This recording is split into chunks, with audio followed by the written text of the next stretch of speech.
떡밥도 준비가 됐고 또 찌맞춤까지 완벽히 끝났기 때문에 이제 실제로 밥을 달아서 이제 낚시를 해야 됩니다. 낚시를 할 때 이제 제일 중요한 게 이제 쥐버인데 이제 어떻게 달아서 어떻게 쥐버시킬 거냐, 이 부분이 제일 중요한데, 이제 토종붕어가 주로 있는 과연 자연지에서도 과연 쥐버가 필요하냐, 이런 질문을 많이 합니다. 설사 토종붕어 낚시터라 하더라도 그 바닥이 깨끗한 곳, 그런 곳에서는 쥐버 효과가 있습니다. 그래서 쥐버를 하는 게 좋고, 이렇게 떡붕어가 많다든지 중국붕어가 많은 관리형 저수지 같은 경우는 쥐버가 필수입니다. 만약에 기다리는 낚시 위주로 하다 보면 뭐 하루 저녁에 뭐 두세 마리 잡기가 힘들기 때문에 고기를 모아서 고기 먹이 경쟁을 유도를 해야만 찌올림도 좋아지고 연속적으로 입질도 받을 수가 있습니다. 지금 찌 맞춤도 저희가 정밀하게 했지만 아무리 뭐 좋은 찌에 좋은 채비 또 예민한 찌 맞춤을 한다 하더라도 찌나 채비가 저절로 올라오지는 않습니다. 결국 고기가 먹어줘야만 올라오기 때문에 그 먹게 하는 것은 결국 쥐버입니다. 이제 붕어가 얼만큼 쥐버가 돼 있느냐에 따라서 그 입질 빈도와 찌올림이 결정이 되기 때문에 이렇게 관리형 저수지에 오셨을 때는 특히나 쥐버에 신경을 쓰셔서 꾸준한 쥐버를 해 주셔야 됩니다. 쥐버를 하는 방법은 처음에 이제 지금 첫 미끼가 들어갈 건데 저도 상당히 기대가 됩니다. 근데 처음에 이제 와서 할 때는 집어제만 먼저 막 넣고 하시는 분들도 있는데 저 같은 경우는 뭐 그렇게 하지는 않습니다. 그래서 처음부터 저는 한쪽에는 그루텐을 조그맣게 달고 나머지 한 바늘에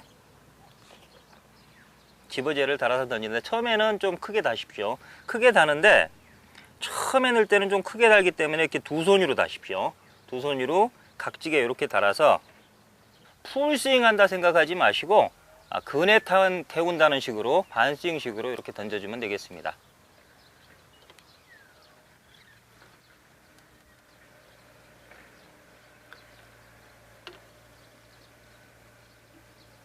그 다음에 이제 그 투척을 할 때 풀스윙을 할 거냐 반스윙을 할 거냐, 이제 그것도 문제가 되는데, 미끼만 달고 던질 때는 풀스윙 하는 게 제일 좋습니다. 근데 이제 수심이 특히나 1.5m 이내로 낮은 곳이라면 집어제를 달고 던질 때도 풀스윙 하셔도 되는데, 수심이 깊은 곳에서는 만약에 3m 수심에서 풀스윙 하면 채비가 떨어질 것보다 약 3m 앞쪽에 집어군이 형성되는 그런 경우가 많기 때문에 반스윙이 필요합니다. 이제 반스윙을 하는 요령은 이렇게 던져넣기, 그 점던지기, 중축낚시에서 점던지기라고 하는데 점던지기 식으로 하셔도 되고, 그 다음에 그 대물 낚시 하시는 분들이 끊어치기 타법이라는 걸 합니다. 그래서 그 얘기는 뭐냐면, 그 예를 들어 4칸대를 치고 싶은데 4칸대 앞쪽에 뭐 한 30에서 요 정도 조그만 수초 구멍이 있어요. 거기에 이제 채비를 넣고 싶은데 그냥 풀스윙으로 던지면 채비는 떨어지지만 찌가 앞쪽에 떨어져서 채비가 엉키는 그런 문제가 발생을 합니다. 그래서 그런 경우에는 끊어치기 타법으로 해서 채비와 찌가 동시에 똑 떨어지게, 그 구멍에 똑 떨어지게, 그런 방법으로 해야 되는데, 이 관리형 저수지에 있어서도 그런 방법을 쓸 수만 있다면 가장 좋습니다. 그래서 저 같은 경우도 수심 깊은 곳에서는 특히나 이 손마터 같이 고기가 많이 뜨는 곳, 그런 곳에서 집어를 잘못시키면 오히려 앞쪽에 집어를 시켜서 손해를 보기 때문에 그런 곳에는 그런 타법을 쓰는데, 제가 한번 실제로 한번 해보겠는데 말로 설명드리기는 조금 힘듭니다. 근데 실제로 한번 제가 해볼 테니까 여러분들 보시고 이 방법이 좋겠다 싶으면 한번 따라 해보시기 바랍니다. 끊어치기 타법과 비슷한 겁니다. 던지고 나서 낚싯대를 살짝 밀어주는 스타일로, 그래서 힘을 빼주는 스타일로 해서 옆에 찌를 기준으로 2대를 폈을 때 오른쪽 찌를 기준으로 한다면 그거보다 떡밥은 약 30에서 50cm만 더 떨어지고, 근데 그런 식으로 반스윙을 하면 찌가 앞쪽에 떨어져서 채비 전체가 앞쪽으로 들어서 원줄이 늘어지는 문제가 발생을 하거든요. 그래서 채비는 찌보다 30cm 정도 멀리 떨어지고 찌는 지금 있는 찌 바로 옆에 떨어질 수 있도록 그런 방법으로 한번 던지는 방법을 실제로 한번 해보겠습니다. 슬쩍 이렇게 낚싯대를 밀어주는 방식으로. 지금은 제가 그 낚싯대를 좀 너무 높이 들다 보니까 떡밥이 좀 멀리 날아갔는데 다시 한번 해보겠습니다. 자, 떡밥은 찌부터 한 30에서 50cm 정도 멀리 날아가고 찌는 찌 바로 옆에 떨어지도록 한번 해보겠습니다.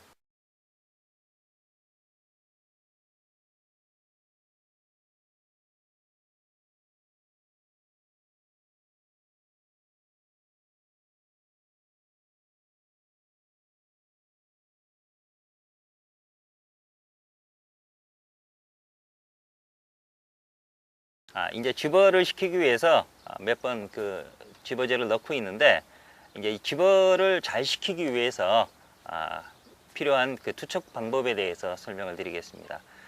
전에도 한번 설명을 드렸는데, 투척을 일정하게 하기 위해서는 이 받침대를 보고 이렇게 던지시는 분들이 많은데, 그렇게 하지 마시고 그 건너편에 장애물을 나름대로 목표를 설정을 하는 게 좋습니다. 그래서 밤에도 보이는 곳을 해야만, 특히나 이 좌대 같은 경우 자기도 모르게 좌대가 돌아갈 수도 있거든요. 그다음에 이 받침틀이 돌아갈 수도 있고 하기 때문에 가능하면 건너편에 항상 목표물을 정하고 해야만 자기가 일정하게 던질 수가 있습니다. 이제 여담이지만 전에 이제 제가 이 설명을 드렸더니 밤중에 전화가 왔어요. 한 11시쯤 됐는데 아는 분이 전화가 왔는데, 낚시를 가서 이제 제 얘기를 듣고 세 대를 편성을 했는데 건너편에 그 음식점 간판이 보이더랍니다. 그래서 초저녁에, 그래서 순대 국인데 순에 하나, 대에 하나, 국에 하나, 이렇게 세 대를 순대국에 딱 맞춰서 세 대를 편성을 했는데 10시 반이 되니까 간판불이 꺼지더랍니다. 그래갖고 지금 간판불이 꺼졌는데 어떻게 해야 됩니까? 이런 식으로 그 농담 비슷하게 전화가 온 적이 있었는데, 밤에도 보이는 곳에 정해야 됩니다. 그러니까 낮에만 보이는 곳에 해놓으면, 예를 들어 건너편에 사람을 기준으로 하면 그 밤 되면은 안 보이거든요. 그래서 가능하면 이게 하늘과 맞닿는 지평선, 산등성이라든지 나무, 전봇대 이런 거를 기준으로 해서 그 타켓을 기준으로 던지는 그런 연습을 하면 항상 일정하게 던질 수가 있습니다.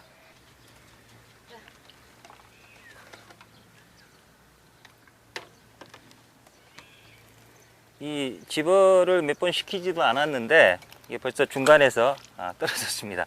이게 잡어들이 덤비고 있는데, 지금 잡은 건 그 보통 칠이라고 얘기하는 살치입니다. 살치. 이 살치들이 이렇게 많으면 거의 채비를 내려주지도 않고, 또 바닥에 내려갔다 하더라도 굉장히 입질이 불규칙해지는데, 주로 낮에는 이런 살치들이 많이 덤비고 밤에는 징거미들이 또 찌를 계속 꼭 붕어처럼 올리는 경우가 굉장히 많습니다. 오히려 치리 같은 경우는 중간에 따먹기도 하고 입질이 좀 경망스럽기 때문에 금방 알 수가 있습니다. 근데 징거미 같은 경우는 밤에 입질하고 거의 붕어처럼 천천히 찌를 밀어 올리기 때문에 붕어로 속는 경우가 굉장히 많습니다. 그래서 그거를 붕어 입질과 잡어 입질을 구별해서 이렇게 챔질하기는 굉장히 힘든 부분입니다. 그래서 지금은 그런 경우에 많은 분들이 과연 그런 그 잡어들이 입질을 하는 경우에, 또 허챔질이 자꾸 나오는 경우에 챔질을 어떻게 해야 되는지, 그러니까 붕어 입질과 잡어 입질을 구별해서 챔질을 해야 되는 건지, 또 아니면 대편성을, 그러니까 밑밥을 잡어가 계속 덤비는 상황에서도 줘야 되느냐, 아니면 단단하게 뭉쳐갖고 그냥 기다려야 되느냐, 이 부분 갖고 고민을 많이 하는데, 결국 방법은 두 가지입니다. 단단하게 해서 기다리느냐, 아니면 뭐 하나 걸렸네요.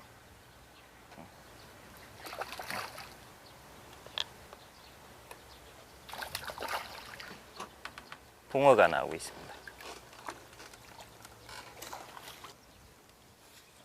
중국 붕어가 나왔는데, 지금 치리가 계속 그 살치들이 설치는 상황에서 꼭 치리 입질 같이 올라와서 재봤는데 붕어였습니다. 이런 식으로 사실은 입질 어종을 구별해서 입질을 구별하기가 굉장히 힘듭니다.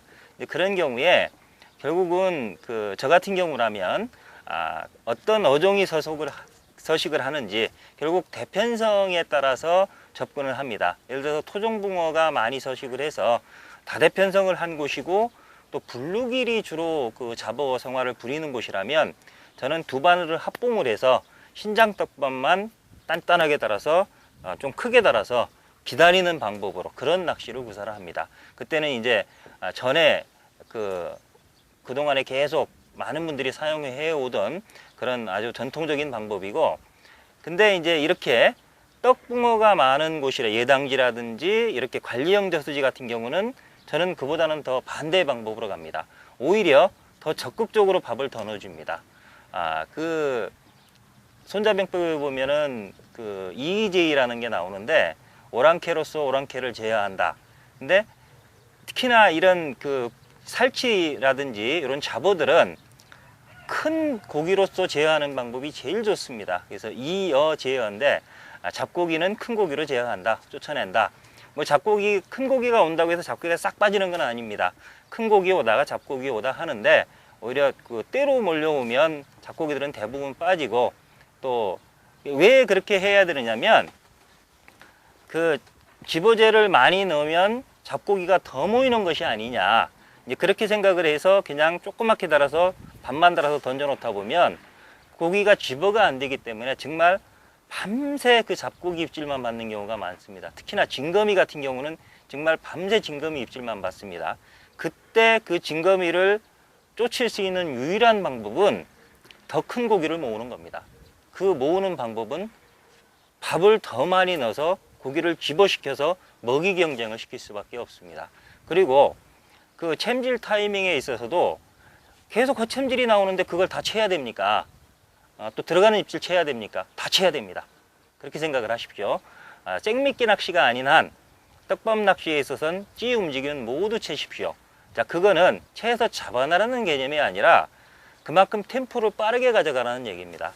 입질을 골라서 챔질을 하다 보면 자기도 모르게 템포가 느려지게 되어 있습니다. 그만큼 집어 속도가 느려진다는 얘기입니다. 그렇게 되면 큰 고기가 집어대기가 힘듭니다. 그래서 작은 입질이라도 계속 헛챔질을 하도록 챔질을 하다 보면 밥을 계속 넣어주는 템포가 빨라지기 때문에 어느 순간 자동으로 집어가 되고, 또 붕어들이 모여서 집어가 되면 자기들끼리 먹이 경쟁을 하기 때문에 입질도 훨씬 시원하게 살아납니다.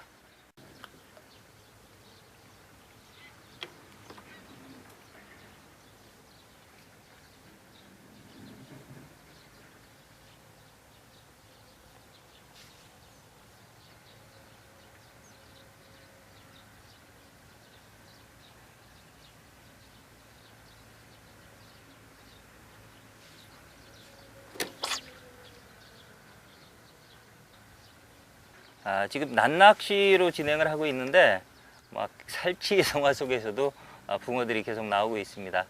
그 봉제지가 그 우리나라의 그 관리형 저수지 중에서 가장 성공한 그런 낚시터 중에 하나인데, 그거는 고기를 많이 넣으니까 손님이 많이 오고, 또 손님이 많이 오니까 고기를 더 많이 넣어서 잘 잡히니까 또 오고, 이렇게 이 부익부의 어떤 경제 논리가 적용되는 그런 대표적인 낚시터인데, 명불허전이라는 말과 같이 진짜로 이름이 괜히 나는 것 같지 않습니다. 지금 낮에 하는데도 계속적으로 살치 속에 섞여서 또 왔네요. 섞여서 이렇게 고기가 붕어가 올라오는데, 정말로 낮에 이 정도 나올 정도 되면 자원이 엄청나게 많은 겁니다.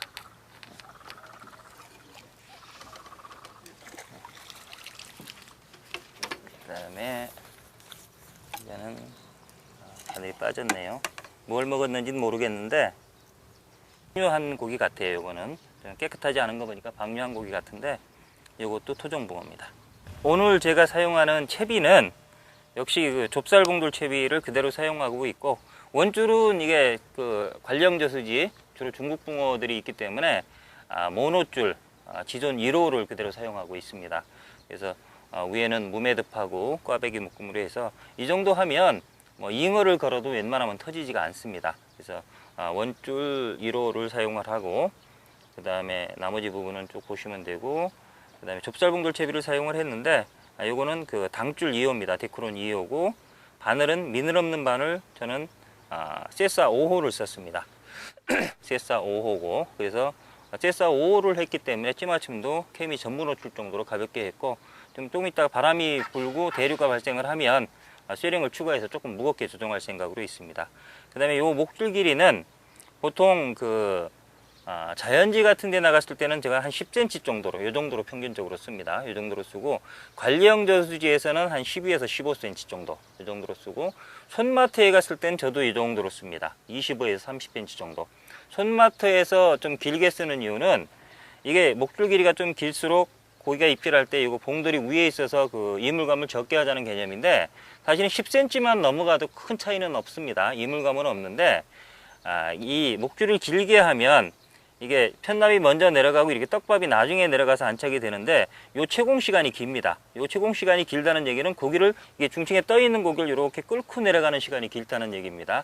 특히나 손마트 같은 경우에 약 30에서 50cm 정도 떠 있는 경우가 많기 때문에 요 긴 목줄을 써주면 고기를 이렇게 바닥으로 끌고 내려가는 그런 효과가 있어서, 보통 자연지 같은 경우는 10cm, 관리형 저수지는 12에서 15cm, 그 다음에 손마트 같은 경우는 약 25에서 30cm 정도로 길게 사용하면 좋을 것 같습니다.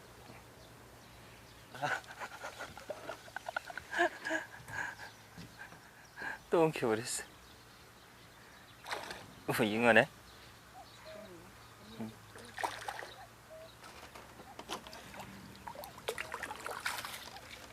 잉어도 아니고 발갱이를 잡았는데 채비가 엉켰습니다. 옆으로, 잉어들은 대부분 올릴 때 챔질을 안 하면 바로 옆으로 끌고 가거든요. 지금 같은 경우도 살짝 올리는 거를, 살치가 하도 많으니까 그냥 놔뒀는데 바로 끌고 가서 옆에 거를 이렇게 엉켜 놨습니다.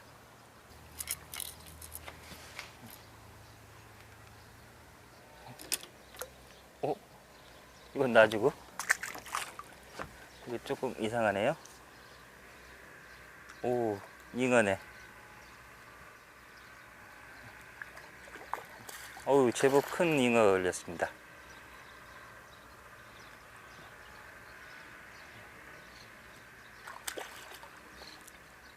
잉어 걸었을 때 당황하지 말고 낚싯대만 이렇게 세우고 있으면 웬만한 잉어는 이 1호줄도 끊지를 못합니다. 근데 당황해서 막 억지로 당기다 보니까 이렇게 터지는 경우인데, 이렇게 완전히 버티기만 하다가, 대탄력으로 버티기만 하다가 잉어가 이렇게 지금 공기를 먹었거든요. 이런 상태에서는 힘을 써봐야 거의 포기한 상태입니다. 그래서 힘을 못 쓰기 때문에 완전히 이렇게 배를 보고 눕는다든지 머리를 내놓은 상태에서, 그리고 이 뜰채를 가지고 이렇게 잉어 이렇게 꼬리 따라다니시는 분들이 있거든요. 그렇게 하면 튀어나갑니다. 그러니까 반드시 뜰채를 머리 쪽부터 이런 식으로 밀어 넣으면 됩니다. 지금까지 봉제지에서 짬 낚시를 잠깐 해보면서 관리형 저수지를 위주로 좌대 낚시 요령에 대해서, 또 주의할 점에 대해서 설명을 드렸습니다. 근데 이제 제가 제일 강조를 하고, 또 실제로 낚시인 여러분께서 제일 궁금해하는 사항이, 예를 들어 이렇게 잡어가 많은 상황에서 과연 집어제를 넣어야 되느냐, 또 잡어 입질이 많을 때 골라서 채야 되는 거 아니냐, 언제 챔질해야 되느냐, 이제 그런 부분이 제일 궁금할 겁니다. 결국은 그 부분이 낚시를 지공으로 갈 거냐 속공으로 갈 거냐, 그런 개념인데, 제가 볼 때는 적어도 관리형 저수지에서 떡밥 낚시를 한다면 무조건 속공으로 가셔야 됩니다. 그 얘기는 아무리 살치가 많이 설쳐도 집어제는 더 넣어줘야 됩니다. 그래서 오히려 집어제를 계속적으로 넣음으로써 큰 고기를 모아야만 살치를 쫓을 수가 있습니다. 특히나 밤 같은 경우에 징거미가 계속 입질을 하다 보면, 징거미는 붕어 입질하고 너무나 흡사하거든요. 그걸 자꾸 허챔질 하다 보면 챔질을 망설이게 돼서, 아까 저 같은 경우도 잉어 발갱이 조그만 거 걸렸는데도 챔질을 살친 줄 알고 안 채다 보니까 옆에 채비를 걸어버리거든요. 그런 식으로 챔질 타이밍이 늦어서 오히려 대도 세우지 못하고 터트리는 경우도 많고, 또 챔질을 놓치는 경우가 많기 때문에 찌 올림을 보고, 찌 움직임을 보고 저게 무슨 고기다 어종을 구별하기는 참 힘듭니다. 그래서 그런 거 생각하지 마시고, 제가 찌가 움직이면 다 챔질 하십시오 라고 하는 얘기는 챔질해서 다 잡아내라는 개념이 아니라 헛챔질을 해도 좋습니다. 근데 헛챔질을 하면 할수록 그만큼 템포가 빨라지는 겁니다. 템포가 빨라진다는 얘기는 그만큼 밥도 많이 들어간다는 얘기거든요. 그래서 밥을 한꺼번에 크게 해서 풍덩풍덩 넣으라는 개념이 아니라 좀 템포를 빠르게 적게 넣더라도 자주 넣어서 고기를 소리로 불러 모은다는 개념으로 접근을 하다 보면, 적극적으로 낚시를 하다 보면 어느 순간 징검이나 살치 입질 속에 붕어 입질이 붙게 될 겁니다. 이번 여름에는 이게 혼자서만 이렇게 낚시 다니지 마시고 가족들과 함께 또 친구들과 함께 이렇게 이런 수상저하대에 올라서 조용하게 무리의 하룻밤을 지내보시는 것도 좋을 것 같습니다.